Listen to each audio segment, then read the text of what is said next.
Supercrack Estrella presenta Pueblo de Medinaceli, el lugar donde viven viajeros del tiempo infiltrados. Hay un lugar en España donde sabemos por relatos que viven viajeros del tiempo, como personas normales y corrientes. Este lugar está en Soria, en el pueblo de Medinaceli, por lo menos esto ocurría en el año 1978, y posiblemente ahora también. Hay una razón por la que estos viajeros del tiempo están aquí: buscan los cuerpos enterrados de 5 viajeros del tiempo, que fueron enterrados en el pasado como santos. La otra razón por la que estos viajeros del tiempo están en Medinaceli, es porque están buscando la mesa del rey Salomón, que está escondida en algún lugar de Medinaceli. No es un sitio muy corriente encontrar un lugar donde tu camarero o el cartero de correo que llama a tu puerta pueda ser un viajero del tiempo, pero este lugar está en España, en Medinaceli. No hay mucha gente durante el invierno aquí, los paisajes son hermosos, lugar donde el pasado se escondieron reliquias de poder enorme, entre ellas la mesa del rey Salomón. Batallas se dieron aquí en el pasado por tener esta mesa tan poderosa en magia del mundo.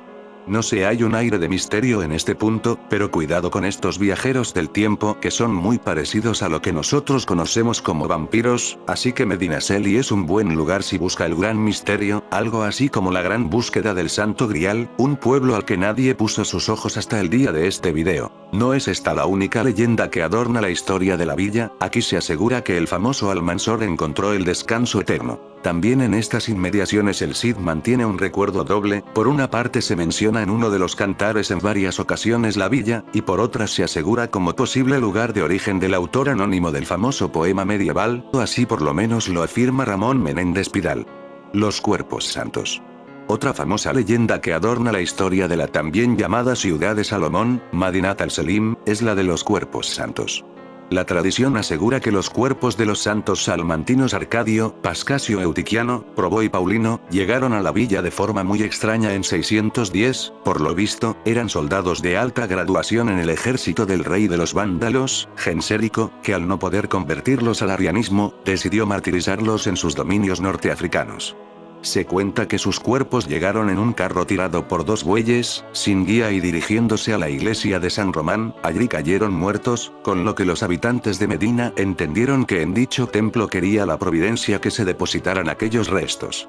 Estos santos eran viajeros del tiempo. Al mismo tiempo se dice que los cuerpos los condujo un camello, que al llegar cayó igualmente muerto de la fatiga del camino, y que una de las costillas del animal se conserva en la sacristía de la iglesia de San Román. Otra versión asegura que fue un toro que portaba velas encendidas en la cornamenta quien condujo las reliquias a la villa.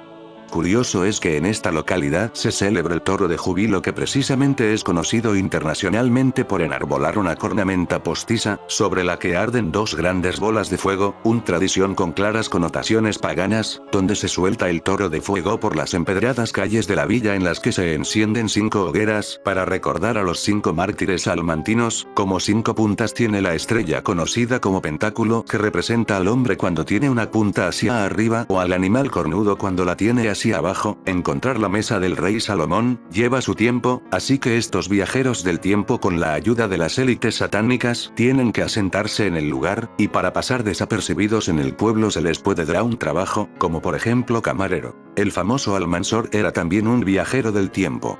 Más pruebas de viajeros del tiempo en Medinaceli. Curiosamente, en los alrededores del pueblo un pescador se lamentaba en castellano y en árabe con las siguientes palabras: en Calatañasor perdió Almansor el tambor.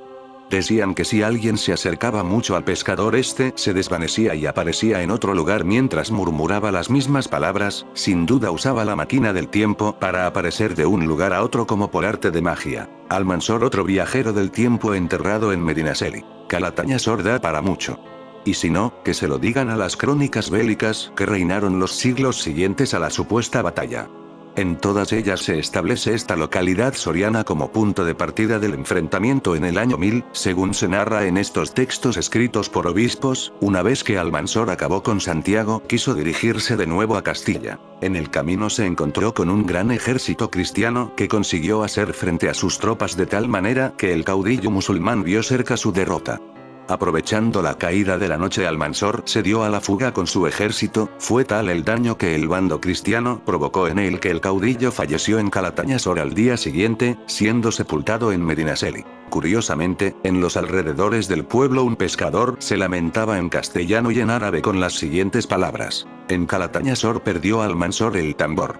Decían que si alguien se acercaba mucho al pescador, este se desvanecía y aparecía en otro lugar mientras murmuraba las mismas palabras. Los obispos atribuyeron este fenómeno a la tristeza del diablo por la derrota del ejército árabe. Para gustos, colores.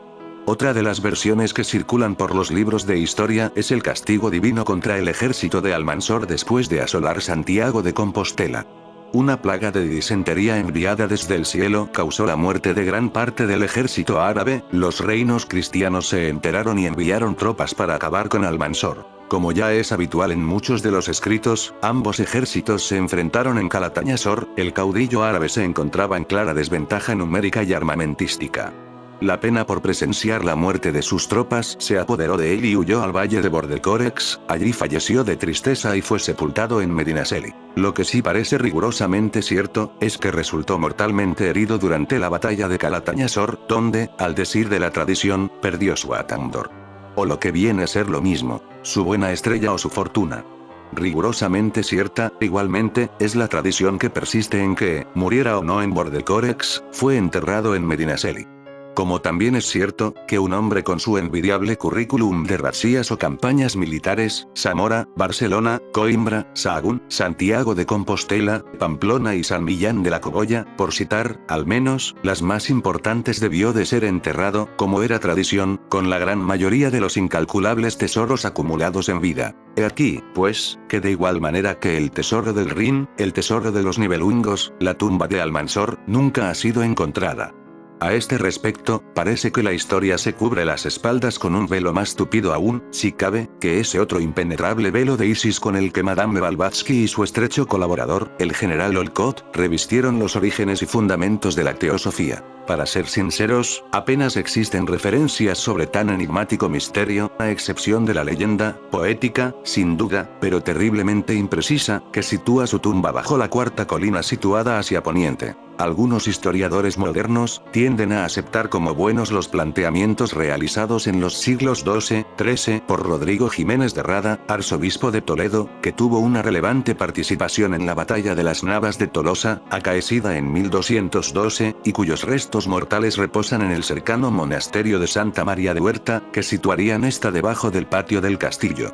Y no sería de extrañar, porque, como tuve ocasión de comprobar hace una semana, cuando asistí a una particular y extraordinaria clase de historia en el aula arqueológica de Medinaceli, hablamos de una ciudad, cuyo subsuelo esconde verdaderos tesoros.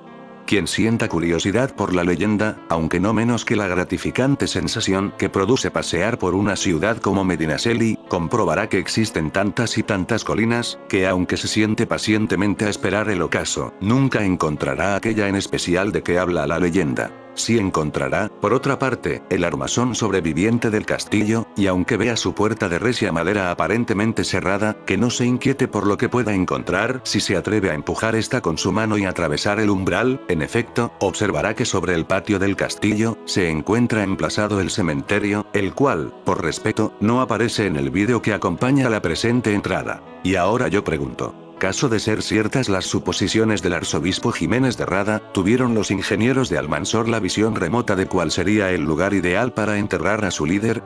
¿O fue, acaso el tiempo, ese eterno burlón, quien permaneció como un aliado fiel, incluso hasta en su muerte, sabedor de que algún día, un camposanto cristiano haría la suya propia inexpugnable? El 11 de noviembre de 1978, un avión de pasajeros Super Caravelle se vio obligado a hacer un aterrizaje de emergencia en Manises, Valencia, tras verse acosado por unas extrañas luces rojas. El caso, que ha cautivado a los amantes del misterio durante décadas, sigue hoy rodeado de intrigas. En ese mismo año 1978 ocurrió el increíble caso de abducción de Julio F. Uno de los casos de abducción más bien documentados del mundo fue el vivido por Julio Fernández, más conocido como Julio F., que el 5 de febrero de 1978 fue secuestrado junto a su perro mientras iba de casa.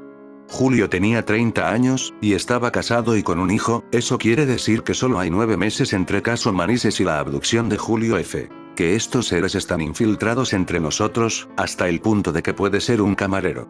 Julio en el ámbito de estudios, había cursado 3 años de veterinaria, pero lo suyo era el deporte. Julio era un aficionado a la escalada y era cinturón negro de taekwondo. Ese domingo había salido con su perro en coche, para cazar liebres, con el plan de ir rumbo hacia Casavieja, Ávila. Sin embargo, inexplicablemente cogió la carretera de Barcelona, hacia Soria. Salió a las 3:30 de la mañana, con su Seat 127 y equipado con su escopeta y su fiel perro Mus. Un impulso que ni él comprende, le hizo tomar dirección hacia Medinaceli, en la provincia de Soria. Habría una razón por la que estos humanoides viajeros del tiempo están asentados aquí, hasta el punto de tener un trabajo como de camarero, y es que estarían buscando la mesa del rey Salomón. La villa de Medinaceli se encuentra en el sudeste de la provincia de Soria, y es punto geográfico limítrofe con las comunidades de Aragón y Castilla-La Mancha. Está situada en una auténtica encrucijada de caminos, ya que es atravesada por la N.I. que une Madrid y Zaragoza, situada a medio camino entre estas dos capitales. También de esta localidad soriana arranca la N.111 que la une a Soria capital. Esta posición estratégica ya fue reconocida desde la antigüedad, ya que la calzada romana que unía Toledo y Zaragoza pasaba por estos lares y aquellos antiguos pobladores dejaron un arco de triunfo romano de triple arquería, único en toda España. Años más tarde fueron los musulmanes quienes ocuparon estos territorios, que fue lugar de cruentas batallas entre cristianos y árabes por su privilegiada posición. Es precisamente en esta época cuando arranca una de las más bellas leyendas que podemos encontrar sobre una de las más preciadas reliquias de la antigüedad, la Mesa de Salomón. La Mesa de Salomón. Cuentan las crónicas que el rey Salomón fue en su época el hombre más sabio, rico y poderoso de la tierra. Su sabiduría provenía directamente de Dios, y en agradecimiento a este por los dones dispensados, mandó construir a los fenicios el templo de Salomón. Allí en ese lugar sagrado se custodiaron las reliquias más importantes para el pueblo judío. El Arca de la Alianza, que contenía las tablas de la ley que Yahvé dictó a Moisés en el Sinaí, y la Mesa de Salomón. Existen diversas versiones para explicar en qué consistía la enigmática mesa. En una de ellas se asegura que su valor era simplemente el económico, ya que estaba hecha de oro y piedras preciosas, y era de un tamaño considerable. Otra versión afirma que este enigmático objeto tenía propiedades mágicas y que conociendo los adecuados rituales se podía ver en ella, a modo de espejo, cualquier lugar del mundo.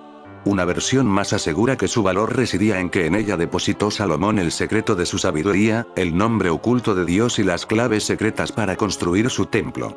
Sea como fuere, ha sido un objeto buscado hasta la saciedad por el hombre a lo largo de los tiempos, y estos son los datos que poseemos hasta que se le pierde la pista. En el año 70, el templo de Salomón fue saqueado por las legiones romanas de Tito, que trasladaron sus tesoros, entre los que se encontraba la famosa mesa, a la capital del Imperio Romano. En el año 410, los visigodos de Alarico invadieron y saquearon Roma, apoderándose de las reliquias que se llevaron a Toulouse, Francia. Años más tarde, en el 507 y ante el avance de los francos merovingios y de los burgundios, Alarico II decide trasladar la preciada reliquia a la península ibérica, concretamente a Toledo, su nueva capital. Es en esta ciudad donde se le pierde la pista y donde se sitúa el comienzo de algunas leyendas que aseguran que fue a parar a la localidad soriana de Medinaceli, cuya etimología tiene que ver mucho con esta leyenda. Medina Auxilis, la ciudad de la mesa. Cuentan que el moro Tarik, cuando conquistó Toledo y al enterarse de que los más importantes tesoros habían salido de la capital toledana, emprendió la persecución, encontrando al séquito que portaba los preciados objetos en la bella localidad soriana, apropiándose sin demasiado esfuerzo del tesoro. Existen diversos textos árabes que se hacen eco de los acontecimientos que acaecieron después, como en la crónica bereber Akhbar Majmua. En ella, se narra que el caudillo árabe Musa, envidioso del éxito obtenido por su lugarteniente Tarik en la batalla de Guadalete frente a Rodrigo, embarca a su vez hacia la península con 18.000 guerreros y se enfrenta con Tarik por la posesión de una mesa que habría sido de Salomón. Como ninguno cedía en sus pretensiones, fueron a Damasco para que el califa Suleimán se pronunciara a favor de uno u otro. Otros dos cronistas árabes se refieren a ella. Almasín escribe que en el año 93 de la Égira, Tarik conquistó Andalucía y el reino de Toledo y le llevó a Walidi, hijo de Abdelmalek, la mesa de Salomón, hijo de David, compuesta por una mezcla de oro y de plata con 3 cenefas de perlas. Su colega, Al-Makara, le contradice. La famosa mesa que Tarik encontró, no perteneció jamás a este profeta, y debe de tener razón, porque la descripción que se realiza en la Biblia es que estaba hecha de madera de acacia y cubierta de oro puro, sin plata ni perlas. Sea como fuere, esta mesa todavía duerme en algún lugar desconocido y por qué no en la propia Medinaceli, donde se le podría haber dado gato por liebre al moro Tarik. No es esta la única leyenda que adorna la historia de la villa, aquí se asegura que el famoso Almansor encontró el descanso eterno. También en estas inmediaciones el Cid mantiene un recuerdo doble, por una parte se menciona en uno de los cantares en varias ocasiones la villa, y por otra se asegura como posible lugar de origen del autor anónimo del famoso poema medieval, o así por lo menos lo afirma Ramón Menéndez Pidal. Los cuerpos santos. Otra famosa leyenda que adorna la historia de la también llamada ciudad de Salomón, Madinat al-Selim, es la de los cuerpos santos. La tradición asegura que los cuerpos de los santos salmantinos Arcadio, Pascasio Eutiquiano, Probó y Paulino, llegaron a la villa de forma muy extraña en 610, por lo visto, eran soldados de alta graduación en el ejército del rey de los vándalos, Gensérico, que al no poder convertirlos al arrianismo, decidió martirizarlos en sus dominios norteafricanos. Se cuenta que sus cuerpos llegaron en un carro tirado por 2 bueyes, sin guía y dirigiéndose a la iglesia de San Román, allí cayeron muertos, con lo que los habitantes de Medina entendieron que en dicho templo quería la providencia que se depositaran aquellos restos. Al mismo tiempo se dice que los cuerpos los condujo un camello, que al llegar cayó igualmente muerto de la fatiga del camino y que una de las costillas del animal se conserva en la sacristía de la iglesia de San Román. Otra versión asegura que fue un toro que portaba velas encendidas en la cornamenta quien condujo las reliquias a la villa. Curioso es que en esta localidad se celebra el toro de júbilo que precisamente es conocido internacionalmente por enarbolar una cornamenta postiza, sobre la que arden 2 grandes bolas de fuego, una tradición con claras connotaciones paganas, donde se suelta el toro de fuego por las empedradas calles de la villa en las que se encienden 5 hogueras, para recordar a los 5 mártires salmantinos. Como 5 puntas tiene la estrella conocida como pentáculo que representa al hombre cuando tiene una punta hacia arriba o al animal cornudo cuando la tiene hacia abajo. Encontrar la mesa del rey Salomón lleva su tiempo, así que estos viajeros del tiempo con la ayuda de las élites satánicas tienen que asentarse en el lugar, y para pasar desapercibidos en el pueblo se les puede dar un trabajo, como por ejemplo camarero. Julio salió a las 3:30 de la mañana, con su Seat 127 y equipado con su escopeta y su fiel perro Mus. Un impulso que ni él comprende, le hizo tomar dirección hacia Medinaceli, en la provincia de Soria, donde recordemos está la mesa del rey Salomón y los viajeros del tiempo. Considerando que era aún muy temprano, se detuvo a las 4:30 en el hostal 113 de la salida de Algora, Guadalajara. Entró para tomar un café, y fue atendido por un extraño personaje, que parecía ser el camarero del local. Era un hombre muy alto y rubio, de aspecto nórdico, y piel blanca, que a Julio le dio la impresión de que actuaba muy torpemente para ser camarero. Además, su cabello no parecía natural, creyó que llevaría una peluca, también llevaba unos guantes de goma, lo cual está prohibido en hostelería. Fue una escena inusual, pues en los 20 minutos que Julio estuvo allí dentro, no entró nadie, ni camioneros ni nada. Algo anormal. El ambiente del lugar estaba impregnado por un perfume a pino ozono. Bajo hipnosis Julio no fue capaz de recordar de qué conversaron con el camarero, solo puntualizó que se mostraba muy interesado por su perro Mus. En estado consciente Julio solo recordó haberse marchado del hostal a las 6:45 y que luego recorrió todo el pueblo de Medinaceli, hasta meterse por la carretera de Barahona. En una zona boscosa, el coche empieza a andar hacia atrás, movido por una tracción invisible. Luego el vehículo se detiene, se apagan las luces y Julio se baja, abre el capó para comprobar si se trata de la bobina y hasta aquí, no recuerda más, solo que a partir de ese momento, en los días posteriores, el coche presenta varias averías extrañas. La batería no cargaba, y los intermitentes parpadeaban mal. Asimismo, una cinta de Jorge Cafrune estaba desgrabada en varias porciones, sin él haberla tocado. Su reloj también se había parado. Bajo hipnosis reveló la historia que sigue. Mientras Julio comprobaba su vehículo, el perro empezó a ladrar insistentemente. Agarró su Winchester automática por ese las moscas y vio cómo se aproximaban 2 siluetas humanoides muy altas por el bosque. A menor distancia, observó que se trataba de 2 hombres ataviados con unos trajes verdes brillantes y con sus cabezas enfundadas por unas capuchas amarillas. Medían unos 2 metros de estatura, y tenían unos hombros desproporcionadamente anchos, así como unos brazos larguísimos que les llegaban hasta las rodillas, con unas manos desmesuradamente largas y dedos finísimos. Sus ojos mostraban un iris 2 veces mayor que el nuestro. Eran de un azul claro precioso. Su piel era muy blanca, eran de aspecto nórdico. Sus cabezas llamaban la atención, eran muy voluminosas, de unos 30 cm de anchura craneal. Su mentón era largo y afilado. Y sus rostros eran huesudos, con los pómulos marcados. Sus ojos parecían faros, enormes, vivos y alertas, su nariz recta y delgada. Los labios eran finas líneas. Lo curioso para Julio fue observar que no tenían pelo ni vello por ningún lado. Ni cejas, ni pestañas, ni siquiera bajo los orificios de la nariz. Según algunos estudios biológicos sobre la evolución de las especies, la ausencia de pelo es una señal de superioridad evolutiva. Lo que demostraría que son seres del futuro.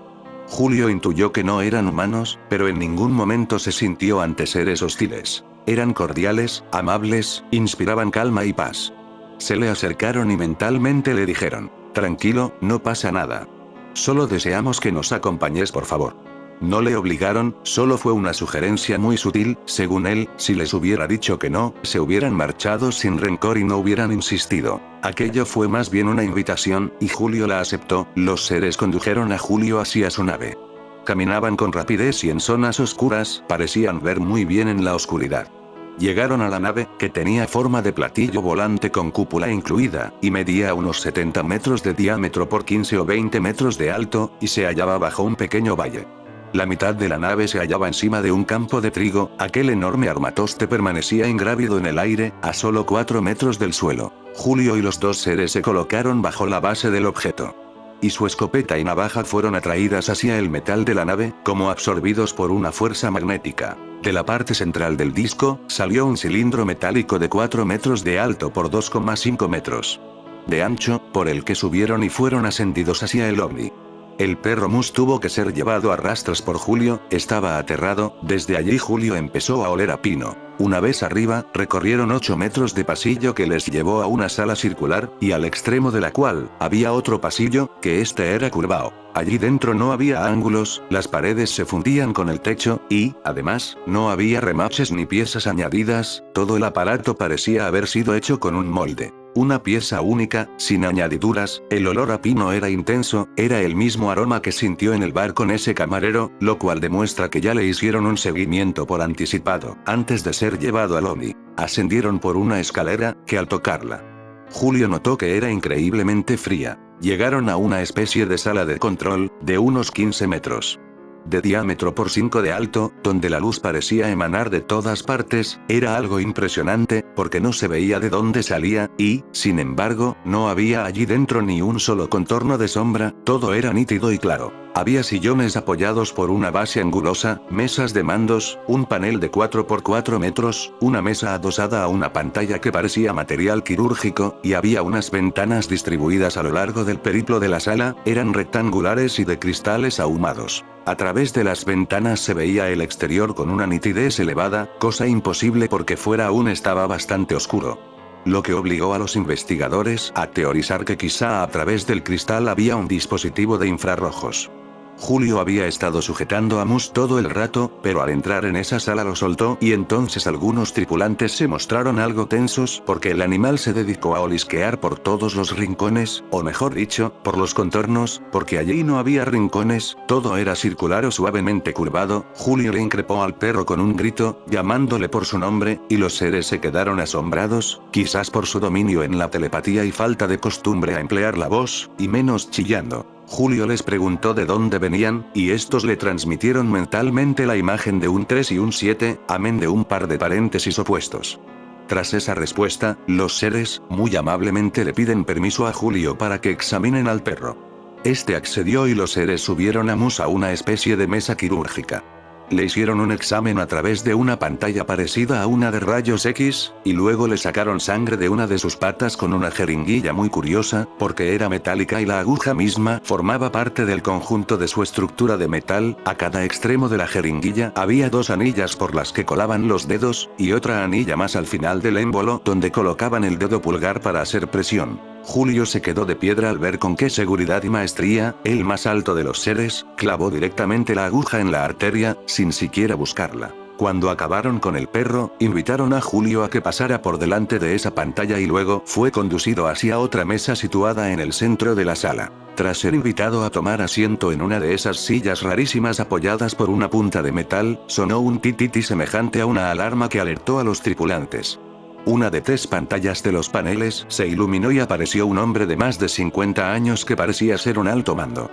Los tripulantes entablaron conversación con este, y por vez primera, Julio les oyó hablar. Su lenguaje era una mezcla de alemán y chino, su voz no modulaba, parecían chasquidos guturales muy secos, como si tosieran. En ese instante, la pantalla difuminó la imagen de ese superior jerárquico, y al poco rato, Julio siente un desvanecimiento de su conciencia que en hipnosis resultó difícil rescatar qué ocurrió realmente. Su mente mostraba lagunas fuertes, como si esos seres hubieran interpuesto una barrera hipnótica, bloqueando algunos recuerdos que quizás no querrían que fueran rescatados. En estado profundo, Julio recordó cómo tras oír un silbido, siente como su cuerpo flaquea, y empieza a levitar en el aire. Entonces no se sabe si Julio le ordena al perro que les ataque, o bien cuenta lo que está haciendo el perro. El caso es que Mus muerde al más alto de los tripulantes. Así expresó Julio ese momento vital de la experiencia. Estas son sus palabras: no me puedo mover. Me cogen por la espalda. Mus ataca. Le ha mordido. Bajó por la escalera, no toco el suelo. Me llevan. Esto demuestra que pese a ser amables no lo son, solo buscan conseguir sus objetivos oscuros y siniestros. Es conducido a una estancia, totalmente desnudo, y observado por 3 hombres y 2 mujeres que le miran desde fuera de esa sala, que Julio describe como muy luminosa. Allí es sometido a un riguroso examen con toma de muestras corporales. Transcribimos sus palabras bajo hipnosis. Una esfera. Es pequeña, de metal. ¿Dónde está esa esfera? Frente a mí, se mueve. Se mueve. Me miran. Tranquilo, no pasa nada. Salen hilos. Vienen hacia mí. ¿Estás acostado? No. ¿De pie? Sí. No toco el suelo. No puedo moverme. Los hilos se meten en la boca, la nariz. ¿Cómo es? La esfera. De cristal, fuerte. Mira cómo es el suelo. El suelo una reja, plana. Entonces, se verá algo debajo. Sí, mucha luz. Quiero irme. ¿Cómo que quieres irte? No me puedo mover. Pero si estabas muy bien con ellos. Tengo miedo. Hay una esfera delante de mí. ¿Cómo está? ¿Colgada? No está ahí. Nada la sujeta. Está quieta. Se mueve. Se mueve. Sale un hilo. 2. Pero, ¿hilos de qué? ¿De plástico? No sé. Son finos, de colores. ¿Y a dónde van esos hilos? 1 en mi boca. 2, sí, entra uno, a la garganta, lo noto entrar. Otro se ha quedado debajo de la lengua. Me hace cosquillas, en el oído. Vienen muchos. Hilos de colores. Flotan solos. Otro hilo en el ojo. Me molesta. 2 ¿qué? Estoy lleno de hilos. Estoy lleno. Los ojos no puedo cerrarlos. Sí, todos dentro de mí. Al rato los hilos abandonan su cuerpo y Julio respira más tranquilo. ¿Qué te han hecho? ¿Has preguntado qué te han hecho? Sí, me lo han contado. Mientras entraban los hilos me han extraído líquidos. ¿Qué tipo de líquidos? Saliva, jugos gástricos, intestinal, lágrimas, semen, orina. También le sacaron líquido cefalorraquídeo de la espalda, sangre, y sinovia de la rodilla. En el extremo de esos hilos Julio dijo haber visto una especie de dedal pequeño y dorado. Posteriormente es llevado otra vez a la sala de control y le hacen sentar en una mesa, le colocan unos cables en la cabeza, parecidos a electrodos.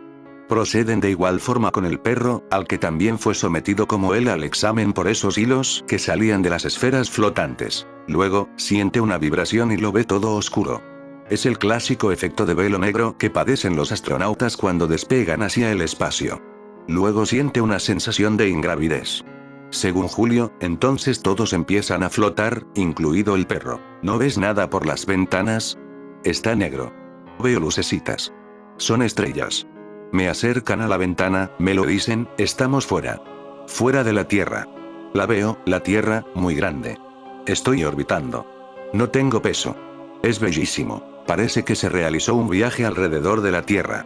Las sesiones de hipnosis debían interrumpirse a menudo, pues cuando sus pulsaciones superaban las 120 por minuto, debían parar para no provocarle un infarto.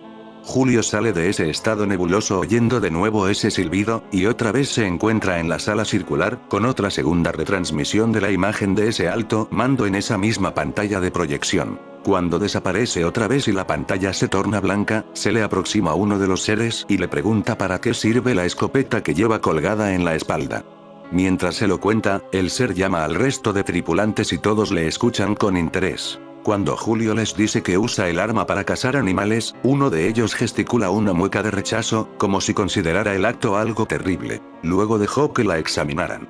Se la iban pasando de mano en mano, observándola con curiosidad, pero Julio la había descargado antes, temeroso de que se volaran los sesos. Sin querer Julio los vio tan fascinados por los cartuchos que les regaló un par. Uno lo rajó con su navaja, el otro se lo entregó íntegro, los guardaron en un recipiente metálico. Debido a que Julio era un fumador empedernido, y hacía 2 horas que no fumaba, se fumó uno delante de ellos. Todos le miraban extrañados. Le pidieron uno, y lo metieron dentro del mismo recipiente para su posterior análisis. Julio invitó a fumar a uno de ellos, pero le hizo un gesto de rechazo bien claro.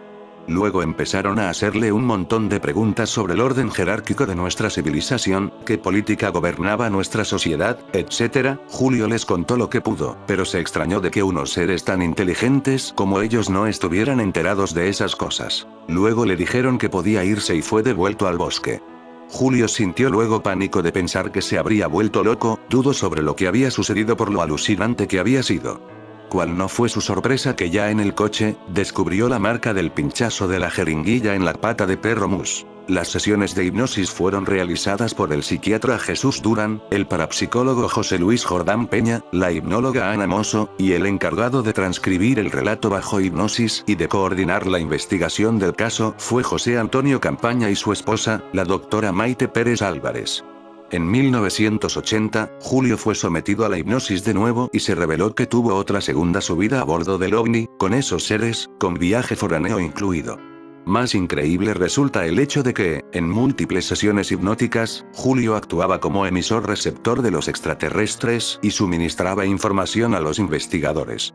El caso de Julio Fernández es uno de los episodios de abducción mejor y más documentados del mundo según opinión del célebre Antonio Rivera. La mesa del rey Salomón no sería lo único que buscan. Uno de los mayores enigmas de la antigüedad, en torno a la tumba de un importante personaje histórico, Almansor, lo encontramos en la localidad de Medinaceli, pues no son pocos los que opinan que en algún punto de su geografía se esconden los restos del caudillo de Al-Ándalus. Almansor Abu Amir Muhammad ben Abi Amir al-Ma'afiri o Al-Mansur, el victorioso, era el hombre fuerte del califato de Córdoba, conquistador de ciudades como León o Zamora entre otras.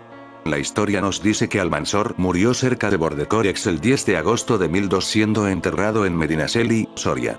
En fin amigos de Supercrack Estrella, si el video te gustó pulgar arriba.